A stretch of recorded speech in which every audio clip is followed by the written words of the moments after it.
பாருங்க, முத தடவை அடிச்சீங்க, நான் செஞ்ச தப்புக்காக நான் அதை வாங்கிக்கிட்டேன். ஆனா ரெண்டாவது தடவை நீங்க என்ன அடிக்கிறதுக்கு உங்களுக்கு எந்தவித உரிமையும் கிடையாது. ஏய், நான் என்ன சொன்னேன், நீ என்ன செஞ்சிருக்க? நீங்க சொல்றதெல்லாம் செய்யறதுக்கு நான் ஒண்ணும் உங்க வீட்டு வேலைக்காரி இல்ல.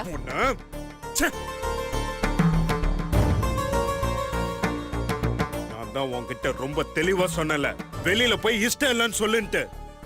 நீ எதுக்கு ஒத்துக்கிட்ட? நீங்க எதுக்கு ஒத்துக்கிட்டீங்களோ நானும் அதுக்காக தான் ஒத்துக்கிட்டேன். ஆமா, நான் என்ன சொல்லணும் சொல்லக்கூடாதுன்னு சொல்றதுக்கு நீங்க யாரு? ஏய், நான் சொன்னேன்னா அதுக்கு ஒரு காரணம் இருக்கு. என்கிட்ட காரணம் இருக்கு.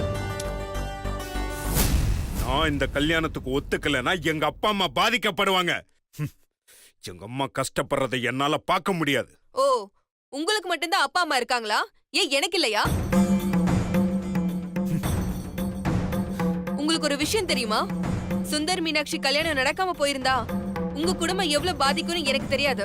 ஆனா என் குடும்பம் நிலக்குலைஞ்சு போயிடும். ஏற்கனவே என் அக்கா கல்யாணம் நின்னு போய் எங்க அம்மா சாவோட செத்து பொழைச்சிருக்காங்க. இப்ப இந்த கல்யாணமும் நின்னு போயிருந்தா எங்க அம்மா மட்டும் இல்ல, என் குடும்பமே செத்து போயிடும். ஆனா இது எதை பத்தி உங்களுக்கு கவலை கிடையாது. ஏன்னா உங்க சந்தோஷம் மட்டும்தான் உங்களுக்கு முக்கியம். அடுத்தவங்களுக்காகவும் யோசிக்கிறவன் தான் மனுஷன். நான் மனுஷியா இருக்கணும்னு ஆசைப்படுறேன். என் அக்காக்காகவும் என் குடும்பத்துக்காகவும் தான் நான் உங்களை கல்யாணம் பண்ணிக்கிட்டேன். உங்ககிட்ட இருந்த அன்பு கிடைக்கும், சந்தோஷம் கிடைக்கும்ன்றதுக்காகலாம் இல்ல. நீ என்ன சொன்னாலும் நீ செஞ்ச தப்புதான்.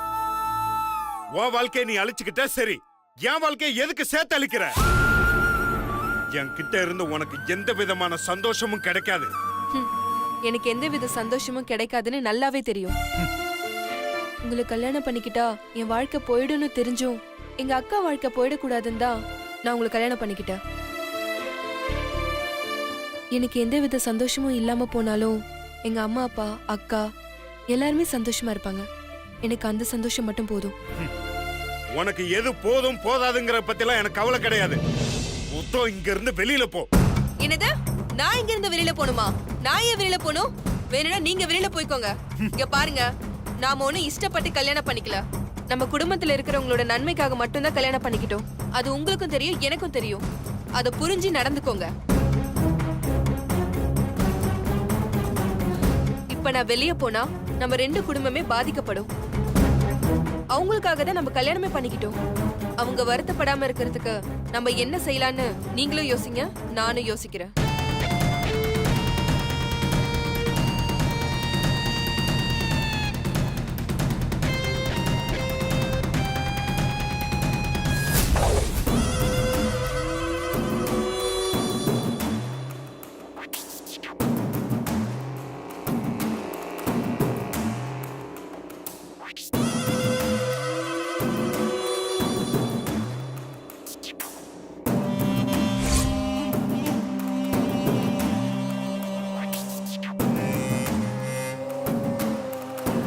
சுபத்ரா, என்னம்மா எப்ப பார்த்தாலும் யோசிச்சுட்டே இருக்க?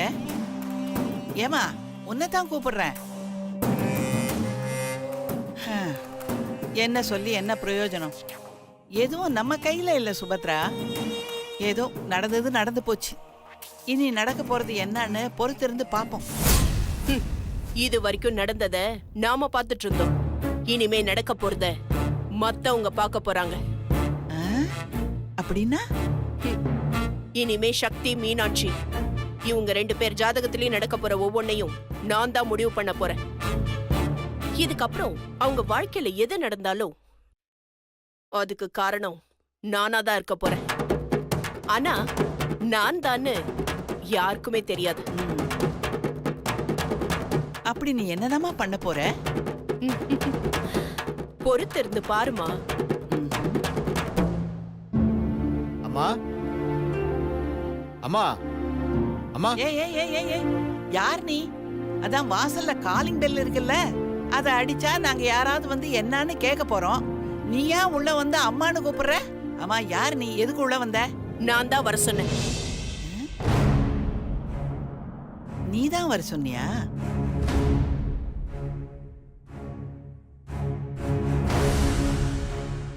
இவனை எதுக்குமா இங்க வர சொன்ன? அம்மா, இவர் ஜோசியர்மா. சாந்தி முகூர்த்தத்துக்கு நேரம் குறிக்க வந்திருக்காரு. சாந்தி முகூர்த்தமா? ஏமா, உனக்கு கிறுக்கு பிடிச்சிருக்கா? இப்பதான் ஏதோ பெருசா பிளான் பண்ணிருக்கேன்னு சொன்ன. இப்ப நீயே அவங்களுக்கு சாந்தி முகூர்த்தத்துக்கு நேரம் குறிச்சு தரப்போறேன்னு சொல்ற? அம்மா, கொஞ்ச நேரம் பேசாம வரியா? வா. வாங்க ஜோசியரே, உட்காருங்க. என்ன சுபத்ரா, ஜோசியர் எதுக்கு வர சொல்லிருக்க? சொல்றேங்க, உட்காருங்க. கண்டுபிடிச்சிட்டேன். சாந்தி முகூர்த்தத்துக்கு இப்ப நேரம் சரியில்லைன்னு சொல்லி தள்ளி போட்டுக்கிட்டே போற அதானே? ஜோசியரே, இன்னைக்கு நாளைக்குள்ள நேரம் எப்படி இருக்குன்னு பார்த்து சொல்லுங்க. ரொம்ப தள்ளி போட வேண்டாம். சரிங்கம்மா. அம்மாடி, நீ என்ன பண்றன்னு எனக்கு ஒண்ணுமே புரியல.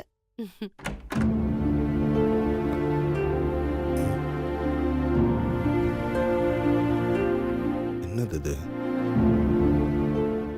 ஜோசியர்லாம் கூப்பிட்டு வச்சு பேசிட்டு இருக்காங்க. அம்மா, ஜோசியர் எதுக்கு வந்திருக்காரு? உனக்கும் சுந்தருக்கும் சாந்தி முகூர்த்தத்துக்கு நேரம் பார்க்கறதுக்கு தான்.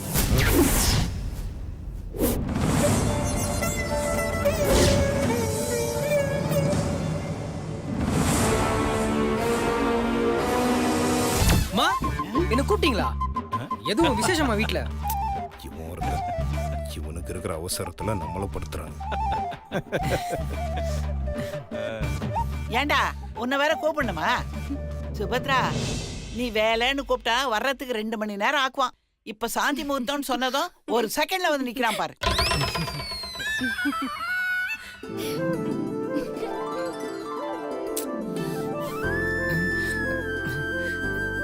என்ன ஒரு மாதிரி பாக்குறாங்க?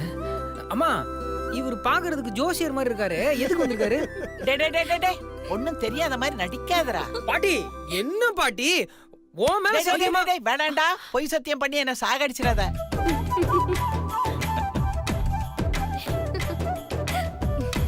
நீ மட்டும் தாத்தா மேல சத்தியம் பண்ணி அவர் சீக்கிரம் மேல அமிச்சிட்ட.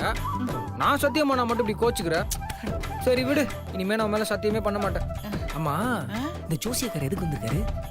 எல்லாம் உங்க 2 பேருக்கும் சாந்தி முகூர்த்தத்துக்கு நேரம் குறிக்கதான். சாந்தி முகூர்த்தமா?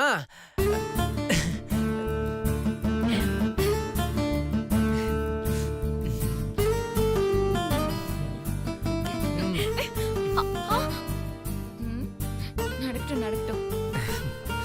மீன் குட்டி, சாந்தி முகூர்த்தமா? ஐயோ, மீன் குட்டி ரெடியா?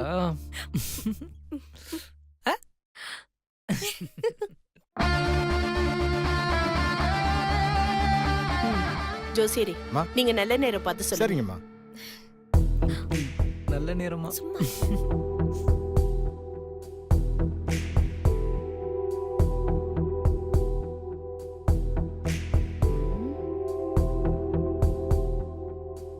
ஏன்பா தம்பி, ரொம்ப நேரமா விரல விட்டு எண்ணிக்கிட்டே இருக்கியே, சீக்கிரமா சொல்ல மாட்டியா? பாட்டி ம், இப்ப எதுக்காக அவரை நீ அவசரப்படுத்திட்டு இருக்க? கொஞ்ச நேரம் சும்மா இருக்கியா? ம். ஜோசியரையா, ஒன்றும் அவசரம்லாம் ஒன்றும் கிடையாது. நீங்க 6 அமுறை உட்காந்து ஒரு நல்ல நேரமா பார்த்து, ரொம்ப சீக்கிரம்லாம் எனக்கு ஒன்றும் வேணாம். ஏதோ பார்த்து இன்னைக்கு ராத்திரி ஆரம்பிக்கிறதுக்குள்ள ஒரு நல்ல நேரமா சொல்லிடுங்க. அது போதும் எனக்கு. என்ன மீனாட்சி?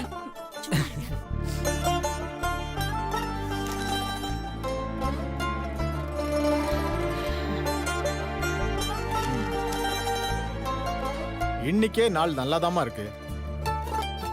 எஸ்.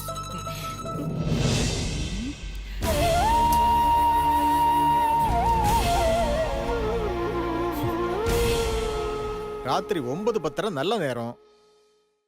அந்த நேரத்துல சாந்தி முகூர்த்தத்துக்கு ஏற்பாடு பண்ணிடுங்க. ம்.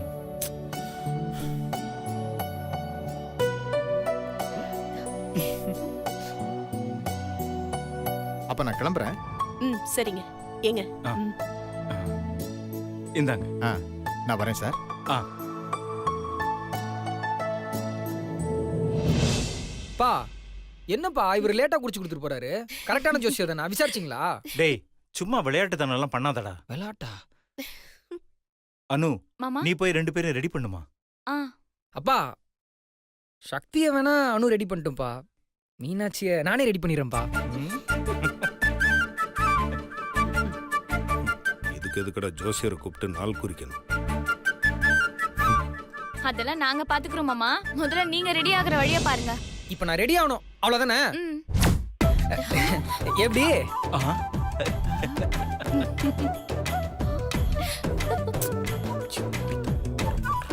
ஆ, சரி சரி பொண்ணை சீக்கிரம் அனுப்பிச்சு வைங்க. I am waiting.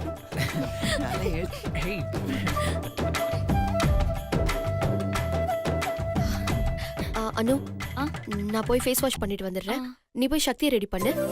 ம்? போ.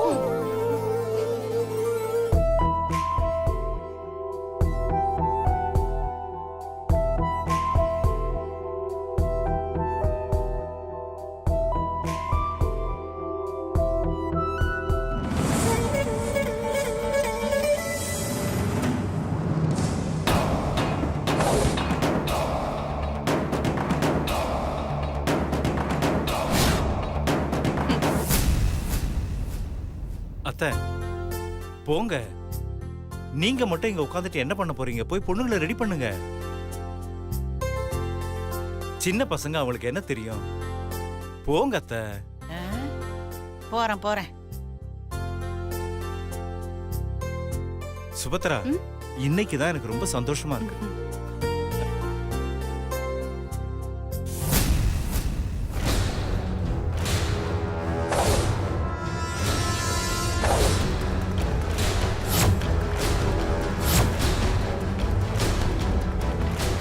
என்னம்மா நீங்க? நான் அவ்வளவு தூரம் சொல்லியும் கேட்காம இப்படி பண்ணிட்டீங்களே.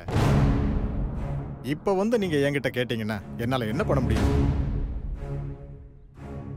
இல்ல ஜோசியரே, இது எதுவும் என் கையில இல்ல. எல்லாமே தானா நடக்குது. என்னம்மா தானா நடக்குது?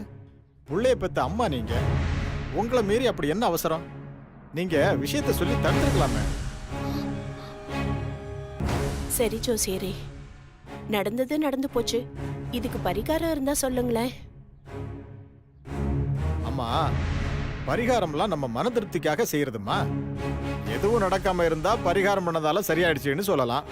ஒருவேளை ஏதாவது நடந்து உங்க பையன் சுந்தர் உயிருக்கே பிரச்சனை வந்தா அந்த பழியை யார் ஏத்துப்பாங்க?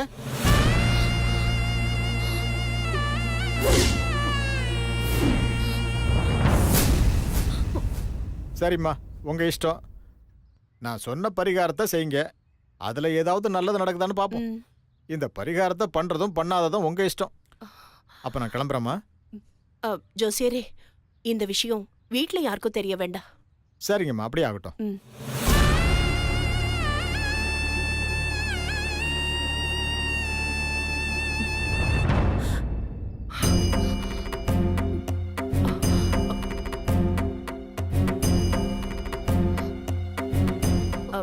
மீனாட்சி, நீ என்னம்மா இங்க?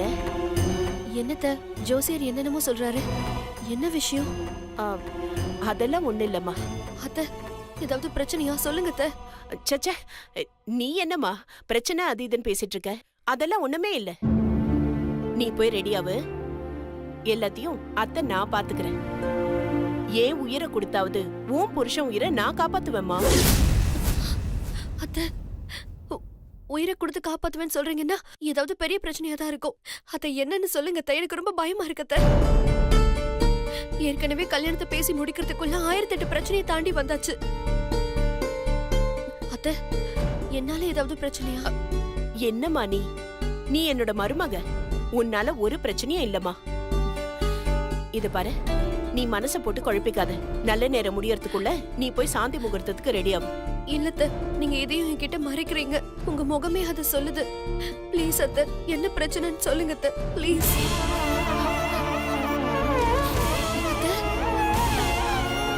என்கிட்ட எதையும் மறைக்கிறீங்க அத்தை. என்னன்னாவது சொல்லுங்க அத்தை, ப்ளீஸ். என்கிட்ட சொல்ல முடியாத பிரச்சனை என்னத்த?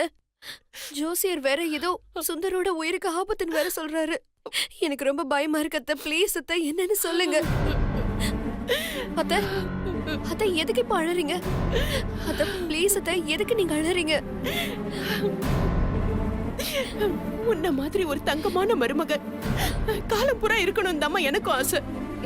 ஆனா அது கிடைக்காம போயிடுமோன்னு எனக்கு ரொம்ப பயமா இருக்குமா. அத்தை, நீங்க என்ன சொல்றீங்க? எனக்கு ஒண்ணுமே புரியல. ஏதாவது புரியுற மாதிரி சொல்லுங்க அத்தை, ப்ளீஸ்.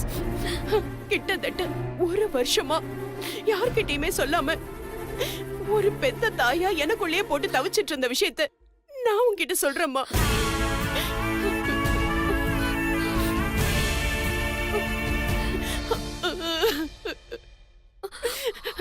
சுந்தருக்கு இப்ப இந்த கல்யாணமே நடந்திருக்க கூடாதுமா. அத்தை, என்னத்த சொல்றீங்க? எங்களுக்கு ஜாதக பொருத்தம்லாம் நல்லா இருக்குன்னு மாமா கூட சொன்னாரு அத்தை. அவங்க அனுபவமே இல்லாத ஜோசியரை போய் பார்த்திருக்காங்க. அவங்க எல்லாம் மேலோட்டமா பொருத்தம் மட்டும் பார்த்து சரியா இருக்குன்னு சொல்றவங்கம்மா. உங்க ஜாதக பொருத்தம் எல்லாம் சரியாதாம்மா இருக்கு.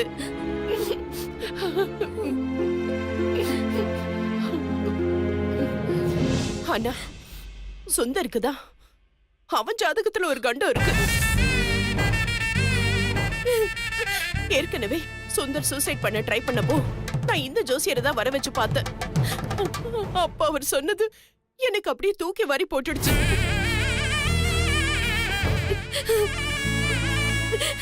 சுந்தருக்கு ஒரு பொண்ணால கண்டம் இருக்கு. அதனால அவன் சாகுற நிலைமை கூட வரும்னு சொன்னாரு.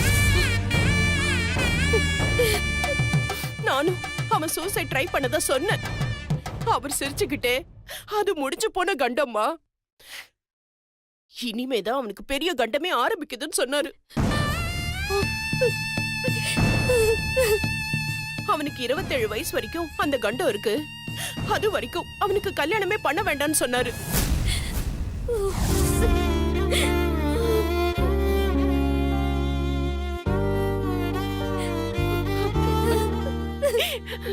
இத பத்தி இல்ல நான் யார்கிட்டமா போய் சொல்லுவேன்? சுந்தர் கிட்ட சொன்னாலும் அவனும் நம்ப மாட்டான். உனக்கு இருக்கிற பக்குவம் கூட அவனுக்கு இல்லையேம்மா. அதனாலதான் சிவா கல்யாணத்துக்கு சம்மதிச்சாதான் சுந்தர் கல்யாணம்னு நான் நாளை தள்ளி போட்டுக்கிட்டே வந்தேன். ஆனா எல்லாமே என்ன மீறி நடந்துடுச்சேம்மா. எல்லாரும் என்னதான் தப்பா பார்த்தாங்க. சக்தி என்ன நம்பாமையே இருந்தா.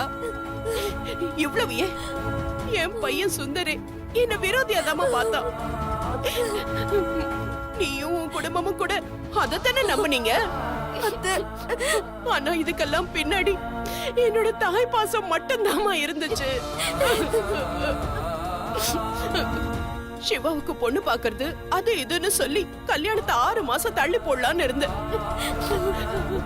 ஆனா அந்த நித்யா வந்து எல்லாத்தையும் கெடுத்துட்டா. உங்க அப்பாவும் என் வீட்டுக்காரரும் அனுபவமே இல்லாத ஜோசியர் பேச்ச கேட்டுக்கிட்டு உடனே கல்யாணம் பண்ணணும்னு என்ன நிர்பந்தப்படுத்தினாங்க. நானும் என் வீட்டுக்காருக்கு சொல்லி புரிய வைக்க முயற்சி பண்ணேன். ஆனா அவரு நாங்க பழைய நிலைமைக்கு வரணும்னா உடனே கல்யாணம் பண்ணி ஆகணும்னு எல்லாத்தையும் ஏற்பாடு பண்ணிட்டாரு.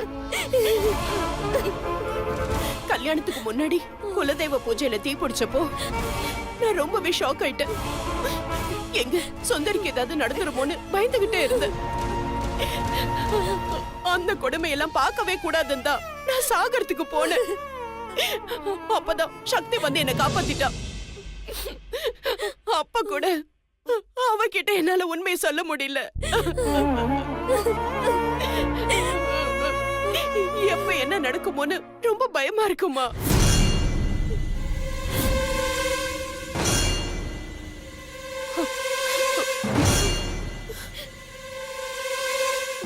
நான் சொல்றதுல உனக்கு நம்பிக்கையே இல்லைல்ல? என் கூட வா. அத்தை